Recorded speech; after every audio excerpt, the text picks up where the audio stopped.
I'm Dana Childs. You can find me at danachildsintuitive.com. I offer online courses, private sessions, classes, retreats, all kinds of fun stuff. So again, it's danachildsintuitive.com if you want to learn more about me and check that out. And then Kim, I'm going to toss over to you and let you introduce yourself and tell a little bit where they can find you. Thank you very much. I am Kim Russo. For those of you who do not know me, I am a psychic intuitive channeler for spirit, ascension counselor, medical intuitive. You can find me at kimthehappymedium.com. You can check out my books and whatever courses I offer, and you can read all about me on my site. And I am so excited to be here with Dana. And Dana, we met very briefly at a live event that we both did, and we automatically were just drawn to each other. And Spirit's using us now, and they said, hey, you guys have to get on a Zoom and tell the people what you know and teach them. Right. So here we are. Here we are. And I love it so much because I think we come from different sort of backgrounds of how we got into this and what we do. And so we have different perspectives as well. So it's fun to take these questions that our viewers want to know and go from different perspectives. Sometimes, you know, we really have the same perspective and we agree. And sometimes it's different, but it's always fascinating to look at like, oh, what does this person think? And then we can incorporate that or see what feels right about it and sort of stretch ourselves too. So it's really fun to do this. Yeah, well, this spiritual chit-chat came about, this Zoom, is because we were on a phone call just to let the viewers know. And we said, hey, you know, wouldn't somebody else want to be a fly on the wall when they were listening to us brainstorming and just kind of going back and forth, binging things off of each other? And then it just kind of came about like, wow, let them be a fly on the wall with our conversation. Right. And let's include the audience because they very often feel like they don't have a chance to ask people like you and I questions. So here we are, and we took our list of questions from our Instagram accounts, our Facebook accounts, and we wrote them down, and we will be addressing you right now, guys. Like in the moment, we are here to answer your most burning questions. Yes. And so Kim, I know one of the areas you talk a lot about is Ascension, and we got lots of questions about Ascension. So I'm going to let you give a brief overview of sort of what Ascension is, you know, what they can be looking for, and then we can dive into the questions from there. Okay, so I do like to talk in layman's terms. I don't want to get too technical with people because then they will lose the idea of what this is. And in my second book called Your Soul Purpose, my spirit guides told me to write about the Ascension. And this was 1 year ago release of the book. And they told me that I needed to write this book ASAP, not knowing that COVID would be coming about. We are going through the biggest shift that any of the galaxies has ever witnessed in any type of era. And when I say planetary shifts, the Earth, which is planet Earth, which we are all dimensional beings, that we came here on planet Earth to be a part of this human experience. The actual Earth is rising in its own vibration. The Earth has a magnetic pulse. It has a heartbeat. And scientists have actually measured this heartbeat of the Earth. And they've never seen the heartbeat and the rate of the planet raised to this highest frequency that we are living in now. And basically, we're moving out of a three-dimensional vibratory planet, which is everything is dense and murky, and we can't see clear in front of us, and we're very restricted through the lens of our, you know, three-dimensional lenses right here, the two eyes. We are now shifting higher. The Earth is taking us with her in her rising up. And what happens as a side effect to humans is we start to come in out of the eyes of the five senses, and we start seeing things through our heart, which is the portal and the opening to ascending higher. Many mystics call it heaven on earth. It's being able to create miracles, being able to manifest anything we want in lickety-split seconds. And this is what's happening now. So you're going to see a lot of corruption and a lot of three-dimensional heavy, dense energy is changing and shifting. And that's why we're seeing all this nonsense on the news, because the vibration of 3D can't sustain the energy of the earth that's rising up. So we are either going to rise up with Mother Earth, or we're going to stay in the lower density where all the fighting, the hate, the anger is. And this is not where most people that are tuning into our broadcast right now are staying. They're going up. Right. And they're waking up every day. We're waking up with the light codes that are coming from planet Earth. So it's the most exciting time to be alive, Dana. Yeah, People don't know that. It makes sense. So when I'm working with people with energy, a lot of times what will happen is they'll have symptoms, like as we work to shift their vibration, their vibratory spin, they will get symptoms, and they will have symptoms that kind of come up and come out, and they're flushed out. So it's almost like what's happening with the planet is sort of what happens with our bodies when we start getting clean and clear, whatever doesn't fit, be it virus, bacteria, old stagnant emotions, other people's emotions. It has to kind of pass through and come out, which creates symptoms. So with Ascension, what are the typical symptoms that might happen that people are kind of looking for? Well, I myself am having a lot of digestive issues. Our bodies are raising its frequency. So our DNA is mutating into more of a light body. Mm. And so we are probably finding ourselves not actually wanting to eat heavy meats. Most people might be wondering, wow, I can't really sustain the heavy meat. So they're turning to a vegan diet with a lot of nutrients that are, rich in chlorophyll, everything from the earth. So digestion, a lot of people are claiming to be lightheaded, having headaches, dizziness, lethargy, really tired, can't keep their eyes awake. Also brain fog. A lot of people can't focus right now. They're all over the place. They go from one thing to the next. They feel like they're stuck in mud sometimes, but that's just you breaking out of the 3D, rising into 5D. The earth is now currently vibrating at a 5-dimensional rate. Right. So people say, well, what happened to 4D? And some people are still in 4D. The planet will wait for you. There's no rush. Everything happens in divine timing for each soul. So we're not speaking about this like where you shouldn't feel like you're left behind right now. Right. And how does 4D differ than 5D? Well, it's just on, when you think about it, it's in my opinion, a lot of people think it's the astral plane of consciousness. Uh-huh. I kind of tend to disagree with that a little bit, but we are rising up. It's more 4D is more starting to have the compassion, starting to question things that you see on the news. We really just have one eye open in 4D. Yeah, like just the waking up, like, oh wait, there's more to me. There's more out there. Something doesn't make sense. So you start to question, right? Total Correct. sense. Right. And then 5D is like kind of being more in it, being able to work with it. Well, and there's no limit. We could rise higher than 5D, and that's still a state of consciousness. Our bodies are not going to float up anywhere, but our consciousness is rising up, and we're starting to remember who we are as sovereign beings, all connected to one divine source, and the separation is not going to exist anymore in our perspective. That's why you see a lot of these young people protesting and on the news, and it's a lot of the young ones because they actually were born to change the paradigm. Oh, I love that. They're really passionate about protesting for equality, for rights, for human rights. And people think that they're just being silly and they're, looking for trouble. They're very passionate. They're out there crying because they know they came here to change the world that we were living in. And they're feeling what's off about it. Yeah. Oh, I love that. Okay. So I know we got some questions about the Ascension.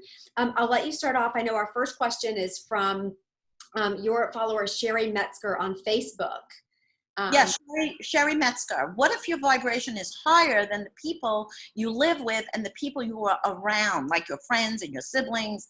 So my spirit guides told me not to try to recruit anyone. hold the light, stay in your own light, stay in your own heart. And just by your vibration, it becomes contagious. They will start to feed off of your light and your vibration. And it's like a domino. It's catching. It's more catching than the COVID virus, believe it or not. So that's the most simple answer that I can offer. I love that. It makes sense. I kind of have that awareness around that, where when we go home, we spend time with our families, we vibrate in that lower first chakra place, that tribal place. And so our vibration gets lower, we get a little bit tired.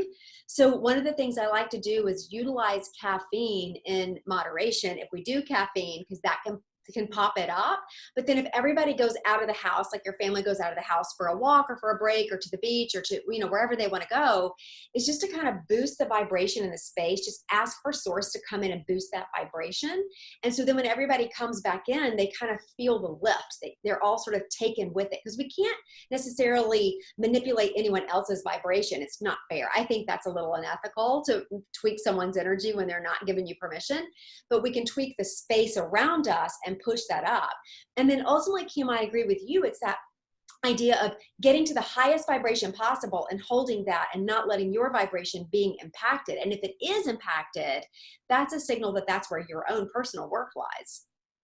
Right, and it will clear what's already inside of you. Like, it will happen in a way where you would be triggered from a childhood memory or something that you need to clear, like abandonment issues, or I'm seeing so many people's issues.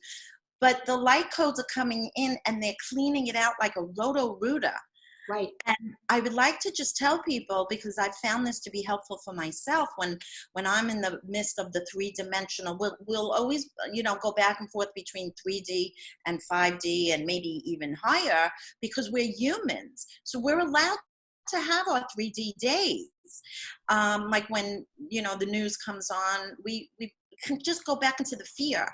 But what I like to do is I put my two hands on my heart and I just breathe at least for 10 seconds, and I feel my heartbeat, and I bring my energy back into my heart, where I allow it to get transmuted by the heart chakra. And I know that at that moment, my own spirit guides are helping me to just remember who I am. So thank you, Sherry. That was a wonderful question. Dana, did you have any questions on Ascension? No, I think that makes sense. I love that. So Trojan Brewer from Instagram did ask about the physical symptoms, and we did cover that. And those were a lot of headaches, a lot of digestive issues, dizziness, hard to focus. And we also answered Cycle Fran from my Instagram's question, what does it mean to live in 5D? Please explain. It's living in the heart. It's getting rid of the fear and going to the love, in more plain English terms. And so we also have COVID. COVID is on everyone's mind right now, Dana. It is. No, it's, it came in like a bang. And I'll tell you, when it first came in the spiritual community, there were all these people saying like, oh, it's coming in to teach us to love, and it's coming in to give us time for our spiritual purpose. And I had a very different experience with that, because I have siblings who, one's a nurse and one is in server and grocery work. And so it wasn't like they didn't have all this time to read and muse, and like that's a great piece of it, and some of us did. That was what it was for. But for them, it was about their being called to service. They were of hearty stock, as we say in my family, and they were kind of called more to be of service. And that was sort of what COVID was for them, is it called up that higher service place. So I think this idea about what COVID is, I had a question from Instagram. Love Will Prevail asks, what is it here to teach us? And so while for some of us, it may have given us that pause, that break, that ability to take in more spiritual information, to take up meditating, to learn how to do a little yoga, to learn how to open up, it may have done that. For others, it was a call to rise to their service, to get to step into, what they were created and here to do, is how to serve humanity. But I do think that bigger call is for all of us to look at, how are we treating others? What are we thinking about other people as we're also thinking about our own health, and to take stock of how we're living, what's important, and to reprioritize in humanity. What's your take on COVID? I totally agree with everything you just said. And the way my spirit guides told me, and we've always had horrible events that allowed us to band together as one human, mind and get the job done, like when 9/11 happened, another horrible event. But Right. now this is global. Now, every person on the planet here has heard about COVID and is being affected by COVID. So we are all connected to each other. We're plugged into one human grid. And for the light workers that were born for this time, my spirit guide said it is glow time. COVID kicked Oh, off the glow. So love glow as much as you can as a light worker. And this is what we came here to do, whether you remember it or not. And you don't need to be in service like a nurse or a doctor or a frontliner. You can just be a housewife, which is, in my opinion, one of the most important jobs, yes. a mother. Now we're playing so many roles with, teaching our children from homeschooling. We're playing more roles now. Yes. But this is where it's your time to shine and stay in your focus, in your light. We are the ones that are here to hold the light for the ones that are not there yet, and they're very much in their fear. And we're here to help them. We're here to tell them, don't actually focus on the news. That will bring, and it's not to say bury your head in the sand, but we have to understand that there's a lot of news out there that's just created, it's propaganda to instill fear in us. So we need to go to the truth. And Right. what is the truth? We are sovereign beings. We are eternal beings. And we have one power source that is going to blow out the grid, and that is the higher power. I call it the God force, Yes. God, the divine, the infinite. And this is a spiritual war going on with COVID. It's just kicking off more intense because the planet is raising. The denser energies don't like that vibration. They get blinded by it. Right. So we see everybody scrambling right now. You have to remember who you are. Do you want to be part of the 3D, or do you want to lift with the rest of us? Because we're going to great places. Mm-hmm. So it's a kickoff to glow. I love that. Okay, so one of the things I hear you say often is my guides, right? Our spirit guides. So these are questions that we get a lot, and I'm thinking that we may have different perspectives. So I can't wait to kind of hear yours. And I know we got some questions about it as well. So yeah, I had a question from someone that's like, who are they? What are their names? How many do I have? How do I connect? And I've read all sorts of different things about spirit guides. I remember reading one time that everybody has 5. And I thought, how do you know? Like, I don't know that everybody has 5. I didn't know that I agreed with that.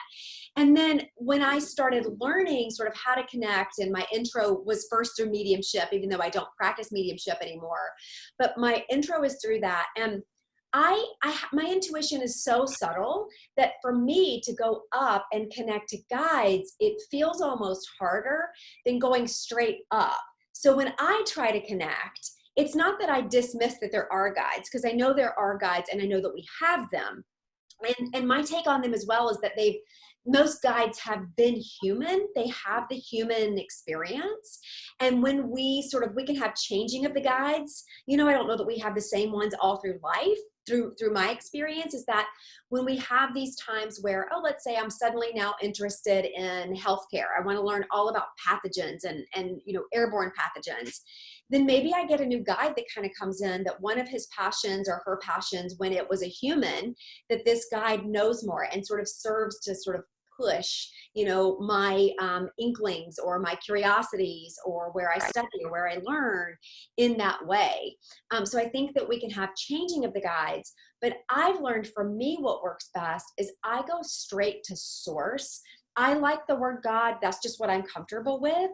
But God, source, Buddha, Allah, like the infinite. I love that. You said the infinite, the divine, to go straight up. And then I like to ask, okay, now that I'm connected into source energy, connect me where you would have me connect. So then I'm sort of assured of cleanliness, and then be it angelic forces or ascended masters or spirit guides or, deceased people who have wisdom. So whatever that is, I just like to go straight up rather than trying to sit and figure out who my guides are and what they have to tell me and what their names are. That's just my personal take. What's your take? I agree with everything you just said. There is, however, one main spirit guide that ushers in with you when you are born. They come in with your journey and they connect to you throughout your whole, and they are the supreme higher guide. And then under them is also like a whole team. And I agree with you, as you ascend, as you change your mind about what you want to create and who you want to be and what you want to learn about, you will have different spirit guides coming in. I like to compare it to a school system, which is, a kindergarten teacher cannot teach you college graduate courses. Right. So you will have highly, evolved guides the more you evolve. And I do 100% agree going to source first, but my spirit team, I like to call them a team because I feel like they are a team. Yeah. They whisper in my ear, as days go on, and little things they want me to do. Some people call it your higher self. But your main guide comes with you and leaves with you when you leave this world. They leave with you. They were human at one time, so they understand the human condition. They understand what it's like to be human. Otherwise, they couldn't guide us. Most people think their relatives are their guides. I have to tell you, I don't see that. What's that? I don't see that a lot. I don't see relatives as guides. I see them around.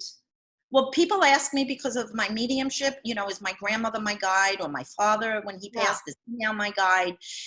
They can actually help guide you, but they're not your born guides when you were born. But they also, your relatives and people like that have to ask for permission from the higher ups that they do not interfere with your life path and your learning. So, and one other point I want to make, when someone is asking their spirit guide for their name, because on the earth plane, we identify each other with a name and a title. In the spirit world, they do not identify themselves with names because we have many lifetimes. So one time when I asked my spirit guide, what is your name? I got the most incredible answer, and it stopped me in my tracks. And what the answer I received was, I will give you my name, Kim, but which lifetime would you like? Wow. Which name from which lifetime? And I went, whoa, I get it. So I want to offer that to the audience. I love that, because I've always had the sense that the names didn't matter. And so maybe that's why. Oh, I love that. Isn't that funny? So that's really great. If a spirit guide comes in with us, from birth, from conception, is it different for every life based on our life purpose in that life? Yes, absolutely. Okay, yes. That's what I would think. Okay, yes. That makes sense. I just want to point out that Peralta Tita was the one that asked that question. She says, I've been woken up at night from hearing my name being called loud in my ear. Can that be my spirit guide? It can be. It can be your relative. It can be your guide. A lot of the times it could be even an angel, which is different from a spirit guide. Right. Angels never incarnated on earth, but they're able to come into the earth plane to help you, perhaps calling your name to warn you about something. I've heard many stories. One woman I know personally, her house was on fire and she heard her name being called. She lives alone, but if she didn't hear her name, she would not have woken up in time. Chills. Wow. I always teach that angels, since they have it, I think there are a couple who have been human. Sandalphon and maybe one more, and I can't remember off the top of my head. Maybe Metatron, but I'm not sure. Anyway, I think two have been. Yeah, well, it's been said Metatron perhaps was human. Perhaps. I've heard that. Yeah, but I always kind of go to, like, angels are there to sort of whisk you out of trouble, to kind of save and help. And so call on that. And spirit guides are more like, well, will this trouble serve her? Will it help wake them up? So spirit guides are more about the lessons and the learning, and angels are more about the safety and the, saving. Well put. Spirit guides are more like day to day oh my goodness, she's getting off the path. We have to bring her back. And that's their job. So yeah, please reach out to any of them. They're there to serve. But also they want you to ask, they want your acknowledgement. See? Right. And so give it a chance. Simple thing. I tried it with a parking spot. Try it. You guys will be amazed at the fact that I'm trying to currently create that I win a random drawing for a free Bronco. so I'm like, okay, can you guys help me with this? Like, it's just a want, it's not a need, but just to call in that help and support and see if it lines up with whatever the purpose, higher purpose from source is meant to be. But it does work. It really does help. Well, I do want to point out though, guys, it won't work if it's not for everyone's highest good. Yes. It has to not sort of infringe on anybody else's life path. It has to be good for your highest good, and then you will see it unfold. Right. Because the universe is just so intelligent in its wisdom, it won't give you something and take something from someone else. Right. You see? Right. 100%. Right. Okay. So I know that you're actually a medium, right? And I'm trained in mediumship. So we get lots of questions about mediumship all the time. And I know you had some around mediumship and intuition as well. So I'll let you talk about those questions. I'm looking at my list. Joan B. from Facebook. Is it safe to use a pendulum? And what is my feeling on a Ouija board? I actually did sell pendulums on my website. I believe in them. They're crystals. And they work with energy, and they work with our chakras. Everything is intention, guys. Although I do not agree with Ouija boards, because that is a real, you're really looking for trouble to open up portals that really do connect to lower, even below 3-dimensional vibration. And you do not want those types of entities coming in to connect with you. So be careful. I know that there was a lawsuit going on, and if I'm not mistaken, it was against Milton Bradley, I believe, or the maker of the Ouija board, trying to get it off the shelves because of so many unfortunate events that happened to a lot of teenagers, like the Ouija board. I believe that. Yeah, my niece one time sent me a message, and I think she's very gifted. And she sent me a message and was like, hey, can playing with the Ouija board make stuff happen? Because we were playing with it and it made some weird stuff. And I was like, immediately, do not touch it ever again. Like, do not. I have the worst feeling about them. I don't like them at all. I totally agree. And pendulums, like you said, I love. I think they're so helpful. I even like to use the body as a pendulum. Do you ever do that, Kim? Yes, absolutely. I love that. So you just ask, like, show me yes and show me no, and your body will lean a certain way. And then once you have that clarity, you can ask questions of your body to tell you the truth, which I love, because I think our body is our truth teller. Oh, I always say, go to your heart. Go to your heart. What do you feel in your heart? Not your head. The head will always trip you up because it's too analytical, and it makes decisions based on what you were taught, such as fear. Yep. So fear doesn't like to dwell in the heart. It dwells in the mind. So Go to the heart. What does your heart tell you? Follow your heart. This is like these sayings were created for a reason. Your heart will never lie. And so I teach all my students, when you do readings or when you're trying to receive an answer, don't go to your analytical thinking. It's not where the truth lies. Right. Oh, I love that. Okay. And then we had another question from your follower, Carol C. on Facebook. She wants to learn more about protecting herself when she's around negative energy. Correct. Can you talk to that? Absolutely. There's so many ways you can protect yourself. You can even wear or carry on your person some crystals, some stones, black obsidian. A lot of these crystals take the hit of the negativity. They actually, if you have them on your person, they take the hit for the negative. So you don't have to absorb it into your own field, your energetic field. Right. And I like to start each morning with a meditation or a visualization.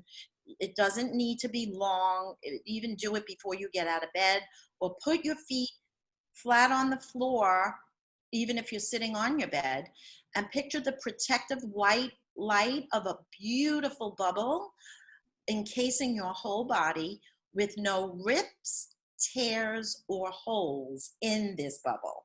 So nothing negative can penetrate. It can just bounce right off, Right. and it won't enter your field. So with that being said, crystals are also very good to wear.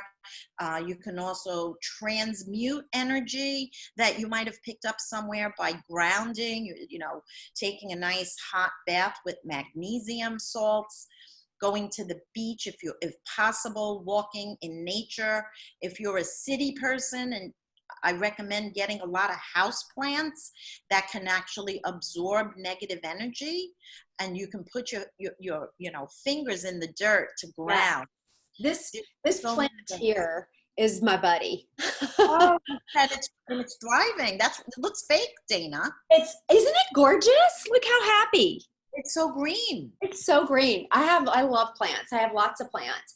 But it's like, you know, in the shamanic tradition, they teach the plant people, like there's only so many kingdoms, right? So you've got the plant kingdom, the animal kingdom, the stone kingdom, you know, and the human kingdom. And like, that's basically it. And that everything is alive, you know, it's all alive. And so there are stones and crystals that have energy that it absorbs, and it works with you. Like it wants to, if you have a set of crystals and you're doing some kind of healings or meditations, if you ask like which one wants to serve, you know, which one wants to work with me, you'll feel a pull to a crystal. Or if you're clairvoyant, you might see a glow come from the stone. Or if you're clairaudient, you might hear a stone saying, pick me. You know, when I go to sometimes pick flowers from my yard, I will always say like, who wants to volunteer to be cut to come inside? And you can just feel some just go, no, not me, you know, and some are like, pick me. You can just really feel that life energy. And I do think that flowers and stones, and I think all of those things are protective.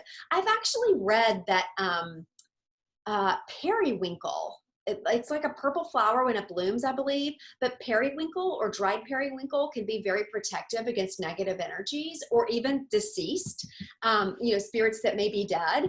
And so even putting that, you know, drying it up and putting that in some kind of a little amulet and wearing around your neck can help as well. And by the way, speaking of all of this, we have a little visitor with us. Sophie just popped in my lap. Isn't she cute? Oh, what a doll. Look at those ears. She just wants to be part of it, but she does snore and fart. And so if you guys are hearing stuff, it's not me, it's the dog. Okay, smell-o-vision. Dana, I agree with you. Everything has a consciousness. And when people ask me, you know, which stone I can explain which stone is good for what emotion and what to clear. But I do agree. Allow the crystal to pull you and call you. Right. Right now, though, I have to talk about the root chakra being, with many people are having a problem with their root chakras, which is, you know, at the base, at the bottom of your spine, below your pelvic. It's because that is the chakra that kind of gives us our sense of safety in the world. And right now, the rugs have been pulled from under us. And I don't want to, you know, talk about this topic without informing people how we have to strengthen our root right now. And I love carnelian, I love red moonstone, any type of red stone. Sometimes even, believe it or not, red underwear, guys. Yeah. Oh, I love that. Red underwear. If you can find them, it will give you a sense of having more safety right now. We need to feel safe in our world, and we're not. Yeah, so, you know what stone I love for this is raw ruby. Like it's just, ruby. It looks almost black, but it's like raw. And I have one of those on my front porch, and I just keep it there to remind myself to ground and to remind the house to be a grounding place as well. That's a great point. Yeah, so guys, get that root chakra strengthened, because that's like just having a good foundation on a house. Right. We need a good foundation in our spiritual bodies.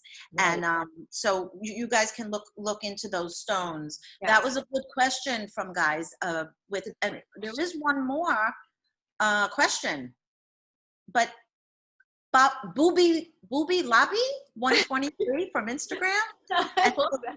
Yeah, booby lobby. So we just answered your questions about a lot of the stones. Which one should you get first? There is no first. Feel in your body what you need to strengthen, which chakra. And I don't know that we're really going to go over chakras too much in depth in this conversation, Right. but I do cover them in my books that I have on my websites. My website, and Dana, you give a lot of courses and classes on I chakras. do. I give a lot. I have one starting in September that's going to be really in depth about chakras. And then on my Instagram, which is Dana Childs Intuitive, I do a chakra per month. So right now it's June, so it's the 6 month. So it's all month is all about the 6 chakras. So if they follow on Instagram, they get tons of information about chakras. That's an easy way to remember that. That's Yes. wonderful. Yes. So let's get to our next topic, which is karma and soul contracts. Yes. So Robin S. from Facebook, talk more about soul contracts. Do we have one for eternity, or are there many? Can you dissolve a soul contract? Great question. Yeah, we are dissolving a lot of our soul contracts now as we rise into 5D. We're breaking timelines down. So timelines meaning a lot of the different lifetimes and lives we've led. Our soul is sort of rooted in these different timelines. So for example, if I died in one of my lives drowning in the ocean, I now have to sort of clear that fear. So, and I spoke about that also in my book. That's one of my fears. And, or even a childhood fear in this lifetime. So Right. we will be triggered right now to clear things. So if you find yourself being triggered and wanting to fight with everyone and getting your feelings hurt so easily, look at what's triggering for you. We are breaking contracts right now. Right. We don't have to repeat these karmic lessons anymore right now. And it's interesting too about karma, because I had questions about karma. From Martha from IG says, how does it work? How does karma fit into all this? And I just want to kind of go over that definition of karma. So, because I don't look at it like, oh, if you do something bad, then it's going to come back to you. And if someone else does something bad, it's going to come back to them. I don't look at it cyclical like that. I more feel it as how you meet yourself, like the self meeting the self. And to give an example, because it's hard to explain, is years ago, I had a group of girlfriends and I had a boyfriend and I was going to break up with the boyfriend. I knew I was going to break up with him that next night. And a girlfriend was asking how it was going. And I said, oh my gosh, I have to tell you guys, but please keep it between, our circle, that I'm going to break up with him tomorrow. It's just not good. Well, I didn't realize, was having problems with her husband, who was a good friend of my boyfriend, went to him and told him. He warned my boyfriend. So the next day when I was talking to the boyfriend at the time, he was like, oh, you're coming over to break up with me. He was livid, as well he should be. It was not right of me to speak that, before I talked to him. And then I was so hurt, the fact that I felt betrayed by her, right? But then fast forward 3 years later, she is now going through a divorce with her husband. And I was good friends with the person that she was having an affair with. Oh my goodness. That no one knew. And I had lunch with her husband and I thought to myself, I was like, this is where we keep the karma in play. Like, oh, I could tell him and it, or we don't. And it wasn't about her and what she did. It was really about me and who I was choosing to be or how to show up. And my awareness was, that's really not my business. That's for them. And I don't want to insert myself into their karma. So I look at karma as sort of the choices we make, who we want to be and how we meet ourselves. And I feel like karma can be changed as well, Kim. I think you feel that way as well, right? Well, yeah, that's the choice moment right there to break the karma. It's, did you learn? Did you ascend? Did you rise above it? You rose above that situation. So in my opinion, that karma with that person and that situation was dissolved. Right. But I will tell you this, Dana, knowing about the laws of the universe, there is one called the law of balance. And I kind of do believe that there is, and it doesn't have to be as brutal as we may think, like we have this payback situation. But I do feel that these situations will come up. That's why they say what goes around does actually come around. And Right. so I do want to point that out. But in that choice moment, you can choose to rise above it and say, I learned that lesson. Get the ego out of it, because we have to transcend our ego. Right. You could very easily got back at that girl, but you chose not to. Right. So transcending the ego can very easily dissolve karma and say, you know what? This is actually not about me. If you can look at everyone through the lens of love, you have to see when people try to hurt you, who hurt them? So if you can look at it that way and not take anything personal, who hurt that person that they're trying to hurt others? So Right. this is how we learn how to look through the lens of compassion. Mhm. Compassion is a total game changer. Sure. Yeah, it is. Yeah, so Mhm. that's great. I love your little story. That I love putting it into real life stories. Mhm. Um, oh, and I just want to not forget to answer that question for Robin. Do we have one soul contract? No, I don't feel that we do. Because like I said, when you learn and you ascend, then you can kind of get the next learning lesson and keep ascending from that.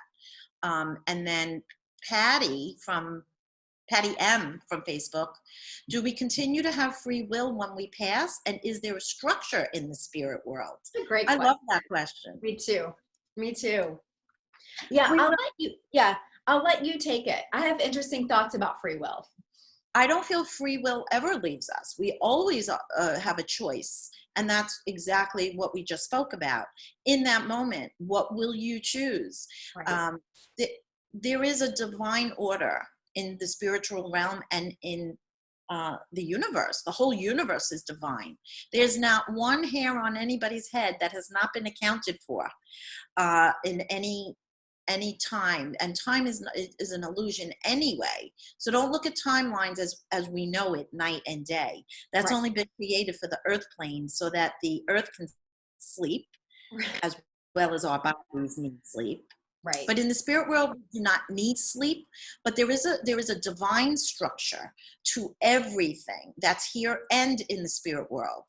But free will, absolutely. In the other realm, I do many readings where people come through and loved ones come through and they say, I have free will even over here, meaning you can choose to keep ascending, or you can choose to stay on one level even when you cross over. And in my television shows, The Haunting of, many episodes, if not all of them, really lend to that theory that we don't just automatically cross over and we're sitting on a cloud playing a harp. Right. We continue to have free will Right. to There's more work. forgive ourselves, to do the work, to forgive others, to rise above it, to see through the lens of love. And Yeah. I want to know what you have to say about that, Dana. No, I do agree. I have this weird, okay, I spent like a year contemplating free will because I'm like, of course we have it. We can choose and we can see those moments where we choose to break the karmic cycles, to break the patterns. We have those moments. But I also think that ultimately, and I don't know, I'm not sold on myself 100% yet, but I just muse on it. Like if God, that eternal sort of being, the infinite wisdom, knows what we're going to choose, like knows who we are inside and out, so knows what choices we will make, is it then free will, or is everything really designed knowing, right? This being knowing what choices we're going to make. And then it made me think, is there then sort of an aspect of a spiritual God who knows everything, knows how it's going to be, and then an earthly God, the part of earthly God that walks with you through the choices as you start to shift and change? So it's like, right? I know it gets really deep in there, but I'm like, maybe there's this part of us that we need to believe we have free will, and we have to exercise that free will to do our spiritual contracts, our soul contracts, our karmic pieces. But ultimately, is there free will if there's the knowing from the divine of what we're ultimately going to choose and what that path looks like? Honestly, if I were to tell you what I know or what I studied and what many philosophers talk about, Yeah. it might blow everybody's mind, and I'll just really touch on it quickly. Okay. If you understand a little bit of quantum physics, it's not so much the creator knowing what you will choose. There are many timelines with the outcome that exist with what you will choose. We're Mm, speaking about the 3D timeline because we are on Earth. right. But in other timelines, quantumly speaking, if you might have chosen the other outcome and might be living it out on that other timeline. I believe that. I don't want to freak anybody out, but there's just so much more to our existence than anybody can ever fathom. Yeah, no. Well, and if we think about there's no such thing as time, and we can go down wormholes with this stuff, I know, but if we think about Right. there's no such thing as time, and then we have all these parallel sort of dimensions, universes, Thank so our you. past lives and our present lives and our future lives are all really happening simultaneously, Correct. which means that whatever we choose in one life can impact and heal or not anything that we're doing in another life. And that's why I speak about timelines, because they're all connected to this, and I speak in layman's terms. So all you really need to know is what choice do you want to make in this timeline, me as Kim Russo, in this now moment. Right. So I don't want to confuse anybody, but it's concentrate on the now moment as the person you are in this lifetime. And in this instance, 5D. Not 3D anymore. We're not 3D anymore. So why don't we move? You had a question about karma. Oh, we did answer it from Martha. Yeah, but you know Martha? what we were just talking about it gives us into the next question from Betty M on your Facebook, who says, can you give insight on Akashic records? And I'll just kind of go first and then I'll let you go. But when you were talking about focusing on the present life. So the Akashic records, if it's that file cabinet of every life that we're also living, right? Or that we think we have lived or are living, it's that file index. When we access or are allowed access into the Akashic records to know what the lifetime was, I always say it doesn't make sense to just play in the Akashic records. Like, who cares like what you were or what you've been or what you're going to be? If you're given that information, it's given because somehow it ties into the life you're living now. And so if you think about the parallels between that life that you're given information on and your current life, there's healings or gifts or skills that can be pulled over from that life. And I think the whole point of Akashic records is to allow us to see how does it serve our current existence. That's Always. just a take. Yeah, always. And for those of you who do not know what the Akashic records are, it is actually a book, an energetic imprint with chapters, and it has the imprint of your whole soul's journey of every life, Right. of every incarnation, of every part of your existence. And really quickly is during a lot of the readings that I give people, they can't seem to move away, for example, from a relationship or a spouse, and it's just so toxic for them. And when I look into the Akashic records, I will see that they already resolved and paid forward the karmic debt. That's how we use that term, here on earth. Yeah. And they do not need to keep pursuing the relationship because the debt has been solved and resolved. And then their free will can choose to stay if they'd like, just for experience purposes. But a lot of relationships I see are connected to the book of their soul. And they've been in many of their lifetimes, these particular people. And they all came to kind of play a different role at a different time, and to dissolve karma and create karma. But we are now getting off the karmic wheel. It's like a hamster wheel. Mm-hmm. And now ascending into 5D like we've never done before, we're getting off the wheel of karma. Hallelujah. Isn't that great? Yes, relief. We're being free. Well, karma is changing now. Oh, great question from Deborah W. from Facebook. What if someone reincarnates before we get to the other side? Will we be able to see them? Well, a lot of them won't usher into the 3D or earth plane, 5D now, until all of the soul connections get to the other side. However, if you realize the quantum physics theory that I spoke about, there'll always be a part of the soul that exists when you get there. You'll always recognize a part, not our whole soul doesn't always come into each lifetime, but aspects of our soul does come. Okay, so again, another rabbit hole, food for thought. Yes. But and Kim, that makes so much sense. I just want to say one of the last mediumship readings I gave, and one of the reasons where I was like, okay, I'm like sort of, I need to step back from mediumship. A woman came in to connect to her mother. And when I connected to her mother, I kind of just, not full trance, but like, whoop, it just kind of the information starts coming through. And her mother was talking about, it actually took me by surprise, but her mother was talking about how she was still her mother. We could feel her personality, but she had already reincarnated. She told sort of where she was, what body she was in. She was talking about another aspect of her soul that was doing spiritual work at the right hand of God for something, helping children. I can't remember what it was. And she started talking about these different aspects of her soul. And I, 15 minutes after talking, I looked at my client's face and it was just like white, you know what I mean? Just like, and I just went, oh my gosh, this is not, she just wanted to connect to her mom. I was like, this is not what you wanted. You just wanted the personality part.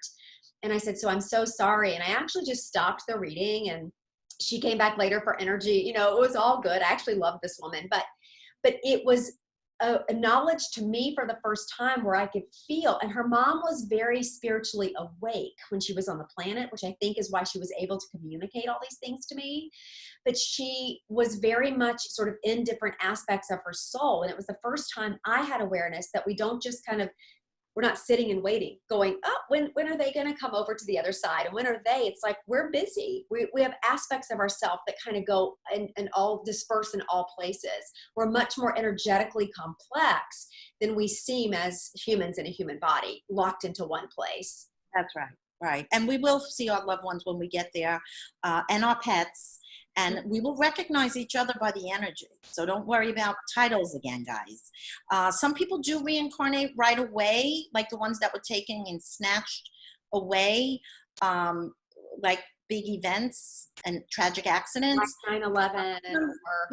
But they typically do come back into the same family, and or an aspect of their soul does. But the whole soul, think about your whole soul being able to fit into one human body. It's too expansive. It doesn't even make sense. Right. Well, it's like the Walt Whitman says, I am not contained between my hat and boots. I love his poetry, and I probably just wrongly paraphrased it because I'm also famous for wrongly paraphrasing things. But it's, no, but I know what you mean. I got that one. Okay, so question, could an aspect of someone, if they come back and they reincarnate and they don't come back into the same family, but could an aspect of their soul come back in a pet? Yeah, honestly, my take on that is highly unlikely, because once you've evolved to the human vibration and the intelligence of the human vibration, it's not typical that you would go back to the animal kingdom, although animals are pure love, so their vibration might be even higher than a human. Yeah. So you could look at it that way too, but I've never had that happen. So from my own experience, right, I have not had that happen. So I don't know about that, and I don't think that's true. Yeah. But maybe anything's possible. That with Sufi, the little dog that we just met, who popped her little face up here, she showed me a lifetime in which she was a panther, and I was like, okay, that makes sense. And then she showed me a lifetime in which she was a Tibetan monk guarding something, and then was killed and didn't guard it well, and so felt like she wasn't good enough to come back as human.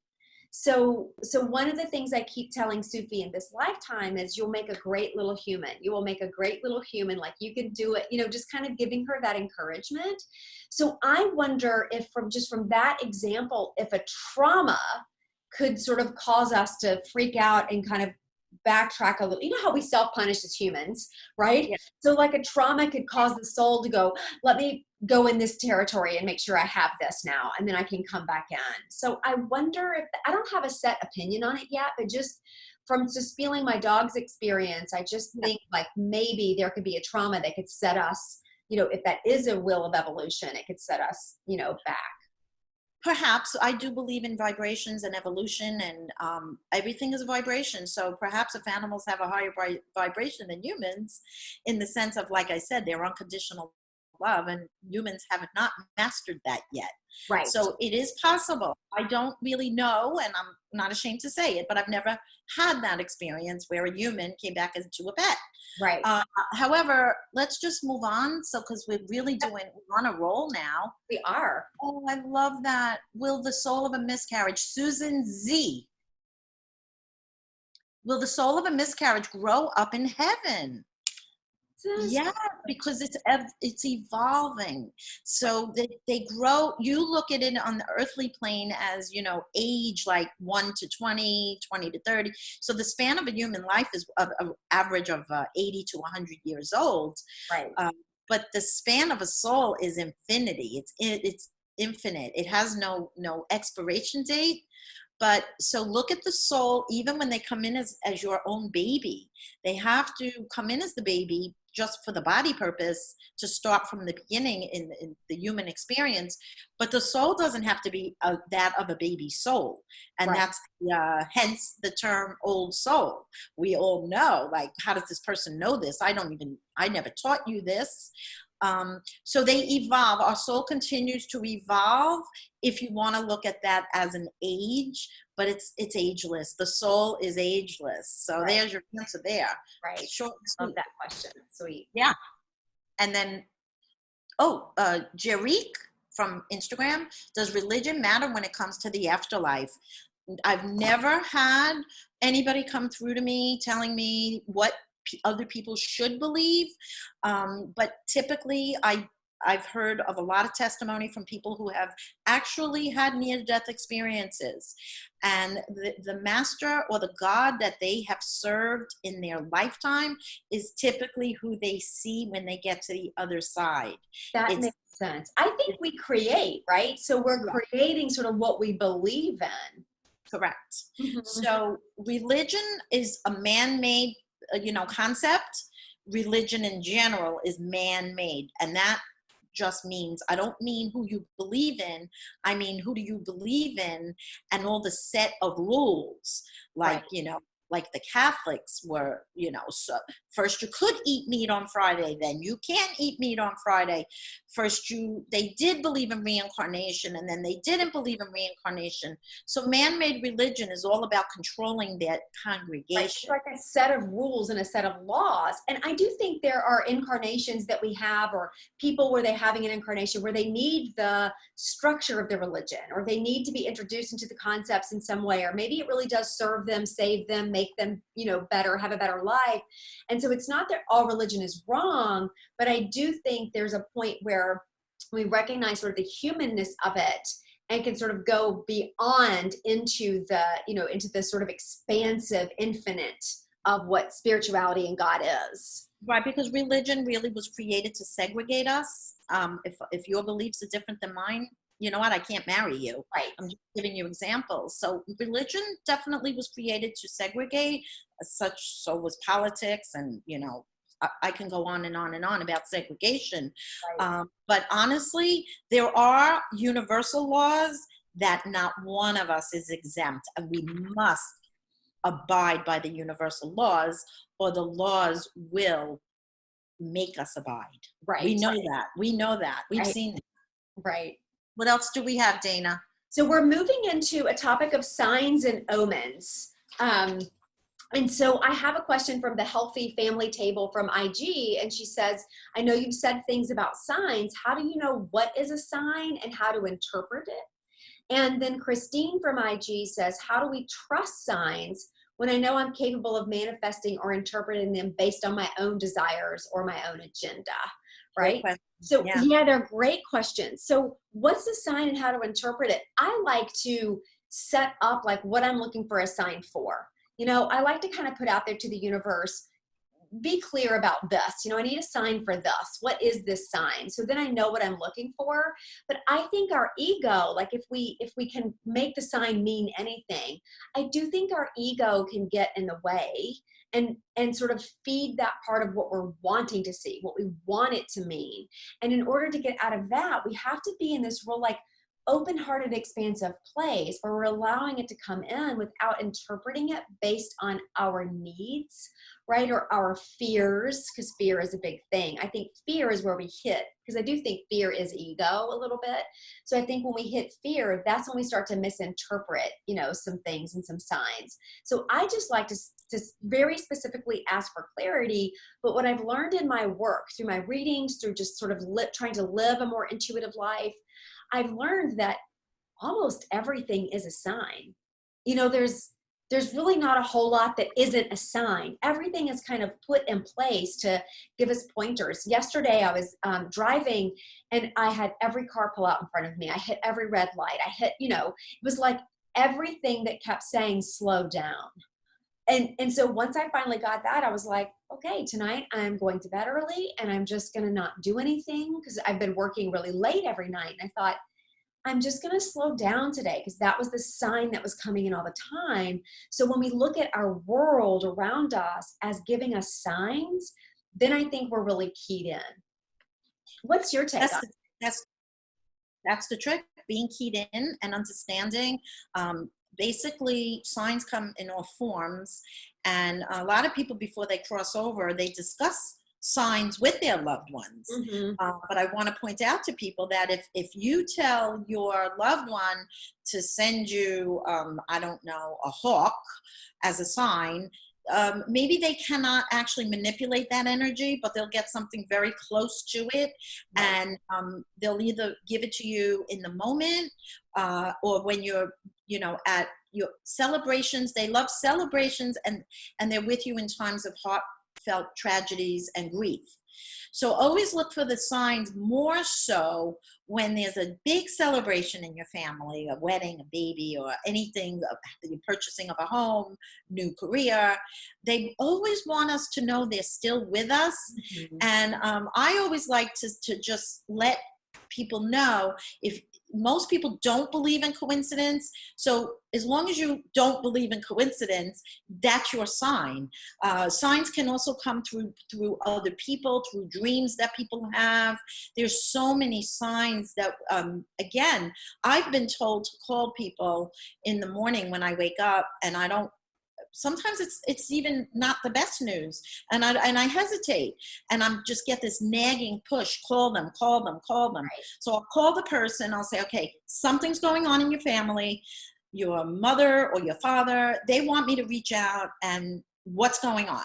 And then I'll find out, and then sometimes it even just goes into a mini reading, and it just resolves, or it gives them comfort. Signs are created for comfort, and we're all connected. I received dimes from my father consistently. I started a jar of dimes, and I have 2 already, and they show up in the most unusual places where you would never see a dime. Right. I love that. I have that with my my grandmother comes to me in dreams. So she'll show up to me in dreams all the time. She teaches me stuff about spirit. It's fascinating. She teaches me a lot of stuff, and she always shows up when I'm sick. And my grandfather, we would talk about the war. He served in World War II, and we would talk about the war, and he actually gave me his Purple Heart, because we would talk about, I know, it's just so beautiful.